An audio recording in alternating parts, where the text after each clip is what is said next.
Bonjour à tous, alors ça faisait longtemps, ça fait plaisir de faire une petite vidéo là pour parler un peu avec tout le monde, ça faisait longtemps.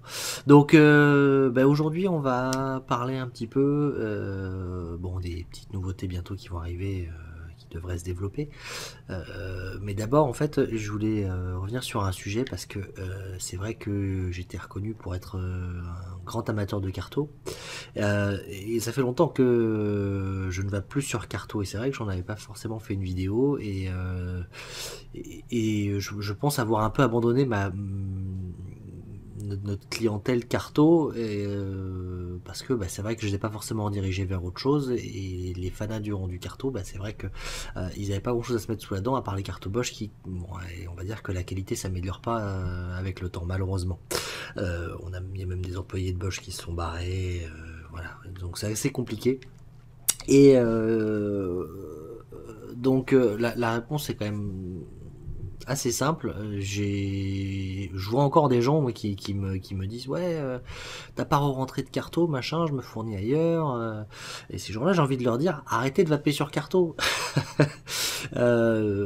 Pour eux, et d'ailleurs il y en a qui le font de même, qui sont renseignés, mais c'est vrai que ça m'embête parce que justement ma clientèle n'a pas eu de conseils de notre part à ce niveau-là. Bon, même quand ils nous contactent, bon, dans ces cas-là, on sait les orienter, ça y a pas de souci. Pour faire simple, ceux qui veulent un rendu carto pur, mais pur de chez pur, c'est vraiment pour retrouver ce rendu carto qu'on aime et moi que j'aime toujours autant. Les résistances BVC chez Aspire, notamment les Nautilus BVC, celles qui se rapprochent le plus, mais aussi les BVC classiques pour les petits Cliro, autres que les Nautilus. On se rendu là. Les résistances, de toute façon, sont faites de la même façon. C'est des mini cartos, ces résistances-là. La grosse différence, c'est que on est sur des résistances qui sont très stables à la fabrication, donc on a très peu de chances de tomber sur une résistance foireuse au déballage. C'est vrai qu'elles sont un peu plus chères, mais on n'en jette pas la moitié, quoi. Donc ça, c'est pour moi un gros plus. Il n'y a pas de temps de rodage comme les cartos où on peut monter dans les watts au fur et à mesure que la résistance vieillit. Quand on a des kits qui encrassent beaucoup, on oublie quoi. L'autre avantage des résistances BVC, c'est qu'elles peuvent encaisser les watts nettement mieux que les cartos. Enfin, disons, elles encaissent les watts comme les cartos d'il y a quelques années. Donc, on peut vaper à jusqu'à 15 watts, voire plus selon le liquide qu'on utilise, avec des résistances BVC. Attention toutefois, ça chauffe dès qu'on monte un petit peu en température. Après, faut aimer le rendu, quoi. Donc, en dehors de ça, c'est vrai que moi j'ai vapé sur Nautilus BVC depuis un an, à peu près. À peu près un an. Et c'est vrai que ça, c'est le rendu qui me convenait. J'aurais dû en faire une vidéo, parce que moi j'avais bien aimé les Kanger, Aerotank Mega et compagnie. On se retrouvait sur un rendu qui était assez proche des reconstructibles, même si on n'y était pas. Je l'avais déjà dit dans une vidéo, je le pense toujours, hein, on n'était pas loin. Après, ça va que les reconstructibles ont évolué, on a vu des nouveautés arriver, on a vu le Typhoon GT, on a vu plein de produits qui clairement apportent un autre rendu différent. On a des rendus spécifiques comme tout ce qui est Genesis. Si je prends l'exemple de l'origine Genesis de chez Norbert, qui est une tuerie en termes de rendu des saveurs, on est sur des rendus spécifiques, assez chaudes, assez aériennes, c'est vraiment différent. Mais donc cette partie reconstructible, le matos a évolué, mais peu au final. On a des subtilités de rendu qui sont clairement différentes. Mais à côté de ça, la partie consommable grand public, on va dire, a clairement évolué, et j'ai envie de dire clairement évolué, sa mère. Ceux qui vapent sur Carto, ceux qui vapent sur Cliro, etc., qui n'ont pas forcément envie de passer à l'inhalation directe, c'est mon cas. Je n'aime pas ça. Alors, c'est entièrement perso. Je sais que c'est le grand succès de l'année, que ce soit Dripper, Atlantis, Delta 2 de chez Joytech, etc. C'est pas ma vape. Alors de temps en temps j'aime bien faire quelques nuages à, à forte température, à forte puissance, en faible taux de nicotine. C'est sympathique, mais c'est pas ça qui me tient éloigné de la clope, clairement. Moi j'aime une vape classique, on va dire pépère. C'est une vape en 2 temps, ça reste ma vape. Donc là aujourd'hui, j'ai mis mes BVC au placard. Enfin, je m'en sers quand même régulièrement quand j'ai besoin sur certains liquides qui ont un rendu qui me plaît avec ce rendu Carto, ça j'en ai déjà parlé. Le rendu Carto apporte un plus sur certains liquides et dessert d'autres liquides. Clairement, ma vape de tous les jours, ça reste encore le Zen Blend. Et le Zen Blend passe très bien en 50-50 dans les BVC. On a le rendu Carto que j'aime, pour lequel il a été créé. Par contre, le 100% VG passe mieux dans ça, le Triton. Avec ma box complètement déglinguée, mais le Triton, toujours chez Aspire, sur lequel on a un rendu qui est un peu entre deux. On est clairement sur un rendu coton, avec un super rendu des saveurs, qui encaisse une forte puissance, ça c'est très appréciable. Mais 100% VG par exemple passe nettement mieux pour moi là, dans celui-là. Je trouve qu'il développe plus les saveurs. C'est vrai que le rendu Carto atténue un petit peu certaines saveurs et sur le 100% VG ça se ressent. Donc j'étais agréablement surpris de voir le rendu que pouvait donner le 100% VG dans le Triton. Donc il y en a d'autres des liquides comme ça, hein. Je prends l'exemple du Looper d'ANML, c'est un liquide qui est sympathique, que j'aime bien de temps en temps, parce que pour moi c'est pas une vape que je peux supporter toute la journée, mais c'est un liquide qui est bien fait. Le Looper par exemple en BVC, je le trouve pas bon, je trouve les saveurs atténuées, etc. Ça lui correspond pas du tout. Dans le Triton, c'est une tuerie. On est, pour moi, de toute façon, c'est simple. Cette fois, je pense vraiment, j'ai un rendu que je pouvais avoir sur un Kyphon sans souci. Ça encaisse 20 watts, voire plus, pour une inhalation indirecte. Sur les résistances, je tiens à préciser, sur les résistances 1.8. Parce que les autres résistances, celles qui sont en 0.4, 0.3, etc., outre le fait que ce soit fait pour une vape qui ne me corresponde pas, on est sur un Atlantis, c'est un Atlantis plus quoi, avec un double flux d'air par le haut, chose qui nous sert pas en inhalation en 2 temps. Moi je sais que c'est plus c'est la partie qui me gonfle sur Scléro, c'est d'avoir cette bague qui me sert à rien, parce que les résistances du Triton en 1.8 c'est une tuerie en termes de rendu des saveurs, en termes de performance. Et quand j'ai beaucoup de travail, j'ai pas envie de me faire chier à reconstruire, quoi. Ça va vite. Elles tiennent dans le temps, parce que faut savoir que c'est du fil inox. Je pense que ça vient de là, hein. C'est du fil inox avec du coton organique. Les résistances en fil inox s'encrassent moins, donc elles durent plus longtemps que les résistances de BVC, que les cartos, ou que mes coils que je fais sur un Kyphon ou sur un Typhon ou genre n'importe quel reconstructible, quoi. Notamment sur l'origine, le top coil, ça encrasse grave aussi, quoi. Donc je voulais aussi en profiter pour rétablir un petit peu l'ordre des choses sur Scléro, parce qu'il n'a pas été testé comme il faut. Il n'y a que Bussardo qui en a fait une revue. En France, j'ai pas vu passer une revue. Alors je suis désolé s'il y a des reviewers qui l'ont fait. Je passe pas ma vie sur YouTube, mais j'ai pas vu de reviewer connu parler de ce Cliro là, et je pense qu'il y a un problème d'intention avec ce Cliro, c'est que Aspire s'est positionné à un endroit où il pouvait faire les deux, chose qui est très intéressante pour moi, mais le problème c'est qu'ils n'ont pas communiqué comme il faut en ce sens. Pour les gens, c'était un énième Atlantis. C'est le cas si on va sur du 0.3, 0.4. Ohm, j'entends. Donc, parce que il faut savoir les résistances sont construites complètement différemment à l'intérieur. Le flux d'air intérieur est beaucoup plus réduit dans les résistances 5.8, ce qui permet d'avoir un tirage assez serré. Même quand on ouvre, de toute façon, on a beau ouvrir, au bout d'un moment, c'est comme si ça changeait rien parce que le flux d'air intérieur est beaucoup plus fin.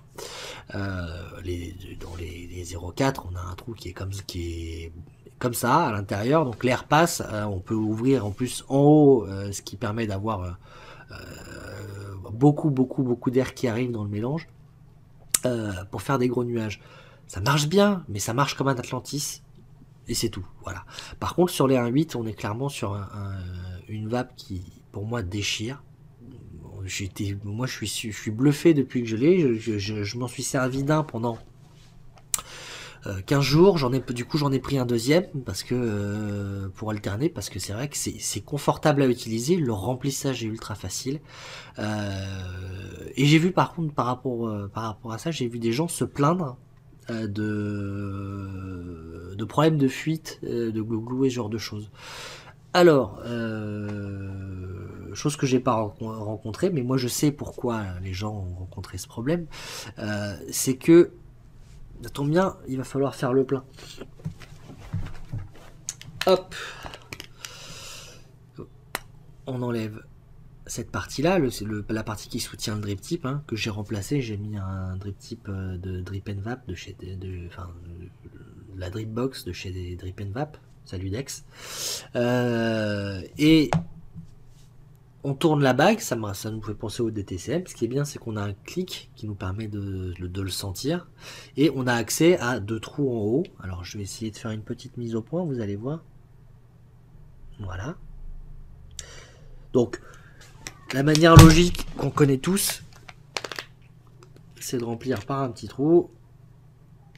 Chose que je vais faire directement. Donc 100% VG. Pour rester cohérent avec ce que j'ai fait jusqu'à présent dans mes vidéos, c'est du boba. Même si j'en peux un peu plus du boba. Je supporte toujours le Zen Blend, mais le boba, je commence à avoir du mal. Mais c'est par période de toute façon. Donc j'ai recliqué, j'ai refermé. Alors par contre, là où les fuites peuvent survenir, c'est quand vous voyez, il y a un petit joint ici qui assure l'étanchéité à ce niveau-là. Donc si je suis comme ça et que je renfonce dessus, qu'est-ce qui va se passer? Le joint va faire une pression ici et l'air va trouver un moyen de s'échapper. Il va s'échapper dans le tank. Donc pression intérieure, mise au point. Oui, pression intérieure, le liquide se retrouve complètement aspiré dans la résistance et par effet siphon, ça va clairement inonder le tank. Par contre, comme d'habitude, comme je l'ai montré dans d'autres vidéos, comme sur beaucoup de choses, sur les Kayfun, etc. Quand on fait le remplissage par l'eau, qu'est-ce qu'on fait? On retourne son cliro et on clipse. Et là, on a vu des bulles remonter, mais c'est de l'air qui est passé dans la résistance et pas du liquide. Donc le liquide reste sous pression à l'intérieur, donc ce qui permet d'éviter les glouglous et d'avoir une aspiration logique, comme sur un Kayfun, comme sur des cartos. On a le même problème comme sur les F17 et autres, enfin sur des cartos tanks simples, on a les mêmes problèmes. Donc on retourne, on clipse et c'est l'air qui passe dans la résistance et pas le liquide, ça évite de les blinder quoi. Donc par contre c'est vrai que j'ai remarqué que j'apprécie une vape plus haute en puissance parce que la température ne monte pas et le hit reste agréable. On n'est pas sur de la surpuissance brute quoi. Donc voilà.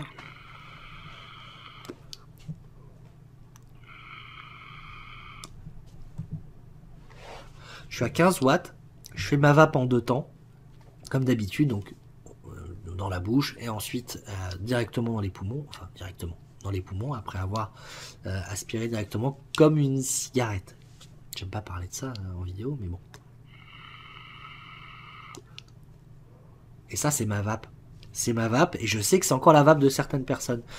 J'aime pas voir des débutants, par exemple, être conseillés sur des subtanks, sur des Atlantis, etc. Parce que le primo-accédant, je pense, il a besoin d'avoir les mêmes sensations que quand il fumait. Après, il peut évoluer. Et ça aussi, c'est un gros point fort de ce cliro-là, c'est qu'il est fourni avec une résistance 1.8 et une résistance 0.4.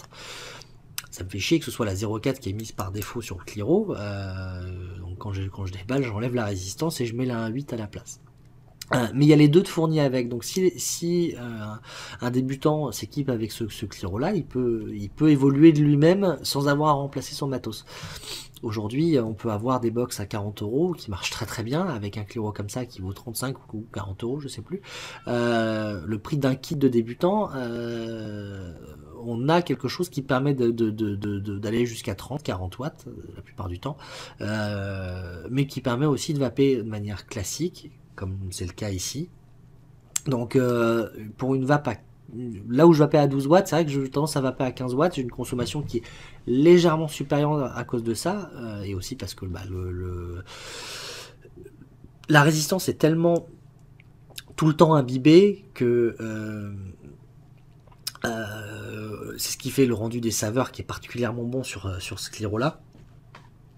Il y a aussi le double effet, c'est que ça consomme un peu plus. Alors pour moi, les défauts que je peux relever à ce niveau-là, sur ce scléro-là, ça, en gros, cette partie, la partie qui gère le double flux d'air. J'ai horreur de ça. C'est un truc. Si je pouvais remplacer une chose, ce serait ça, parce que il y a de la condensation qui passe à l'intérieur et je suis obligé d'essuyer régulièrement la partie qui tient le drip tip et le top cap avec la bague, parce que ça condense à l'intérieur. Là, j'ai de l'air dans le passage du flux d'air ici, enfin du liquide. Euh, c'est super casse-pied. C'est vraiment pour moi le gros point noir de ce scléro là. Euh, donc voilà, j'ai retourné, j'ai clipsé pour éviter d'avoir des soucis. Donc c'est l'air qui est sorti et pas le liquide. Donc c'est pour moi c'est le gros défaut. Après, en dehors de ça, il est facile à vivre quoi. Juste prévoir d'essuyer régulièrement ça. Et le drip tip d'origine que je n'aime pas de par la taille, même s'il est fait pour avoir un énorme flux d'air, bon. Euh, pour moi, c'est trop gros, ça sert à rien dans la mesure où l'air qui passe dans la résistance, il n'y en a pas autant qui passe que par le trou du drip tip d'origine. Et en plus, il y a un décroché à l'intérieur du drip tip, ce qui fait qu'il y a de la condensation qui passe dedans. Quand on a des liquides très épais, ça condense dedans et puis ça bouche, on se retrouve avec du liquide dans la tronche. C'est voilà, les défauts ils se situent à ce niveau-là pour moi. Pour le reste, c'est super efficace, ça marche bien. Il y a la tête reconstructible qui existe, qui au moment où je tourne la vidéo n'est pas sur la boutique, mais va l'être dans la journée, donc voilà, ça compte pas. Tête reconstructible qui est apparemment très bien faite. Il suffit de regarder la vidéo de Phil Bussardo pour ça. Alors pour ceux qui comprennent pas l'anglais, vous comprenez vite en regardant la résistance reconstructible. Il faut zapper sur la vidéo, trouver le bon moment. Mais ça a l'air, c'est un système qu'on trouve pas ailleurs en termes de reconstruction et ça permet de reconstruire exactement comme la résistance d'origine, c'est-à-dire avec un flux d'air qui passe au milieu de la résistance et pouvoir conserver ce rendu même quand vous faites vos résistances vous-même. Ça c'est un gros plus quoi. Donc voilà pour le Triton, franchement c'est pour moi, pour ceux qui aiment la vape Carto ou la vape en deux temps plus généralement, Kayfun et compagnie, euh, il m'a vraiment franchement resté, enfin voilà, il m'a laissé sur le cul quoi. Donc ben voilà pour celui-là. Donc quoi d'autre de nouveau? Un marché très calme actuellement. Nous on se développe avec les entreprises, mais c'est vrai que c'est calme. On se demande où sont passés les clients, surtout les clients fidèles qui me suivent et autres, etc. Mais bon, euh, on s'en sort, on trouve des axes de développement qui marchent, quoi. Voilà, pour vous tenir informé. Voilà. Et un nouveau liquide. Je ne détaillerai pas dedans, mais on a un nouveau liquide qui sort très vite. Qui est fini, hein, il est prêt à être commercialisé. Et vous allez le voir un peu partout. Donc voilà, un nouveau liquide qui arrive très rapidement. Je ne veux pas donner de date, je ne vais pas vous dire ce qu'il y a dedans, mais vous attendez pas à trouver un nouveau Zen Blend Killer, ça n'a rien à voir. C'est pas du tout un liquide qui a été fait dans le même esprit. C'est un liquide qui a été extrêmement travaillé aussi, mais dans un registre totalement différent. Donc j'en dis pas plus. Il y a quelques personnes qui l'ont goûté pour l'instant. On a que des bons retours. Voilà. Il y en a d'autres qui sont dans les fourneaux. On bosse à fond les liquides en ce moment. Vraiment à fond, on est vraiment dans la création pure et dure et il y a plein de choses intéressantes qui peuvent arriver. On essaie de se sortir des choses à la mode, même si on pense en sortir un qui correspondra un petit peu au mode actuel, parce que on a envie de donner aux gens ce qu'ils veulent aussi. Hein. C'est vrai que quand je vais au resto, c'est moi qui choisis et c'est pas le serveur. Donc si voilà, on a peut-être un ou deux liquides de prévu qui surfent sur les vagues, même si c'est pas trop ce que j'aime. En tout cas, il y aura des choses que vous n'aurez pas goûté auparavant, ça c'est sûr, et des petites choses sympathiques de prévues à ce niveau-là. Clairement, les liquides, ça va être notre nouvel axe sur lequel on bosse beaucoup. En même temps, il paraît qu'on est doué pour ça, en tout cas ceux qui nous suivent en général le savent, enfin, le pensent. Voilà. Donc voilà, ça fait plaisir d'avoir trouvé un peu de temps pour faire une vidéo. J'espère en faire plus, comme à chaque fois que je vous fais une vidéo, de toute façon c'est ce que je vous dis, mais je le pense vraiment aussi, hein, c'est que ça me fait plaisir de faire des vidéos et de partager des choses avec vous, donc voilà. Sur ce, ben, je vous souhaite une super journée, un bon week-end pour ceux qui regardent la vidéo tout de suite, une excellente vape et à bientôt, ciao.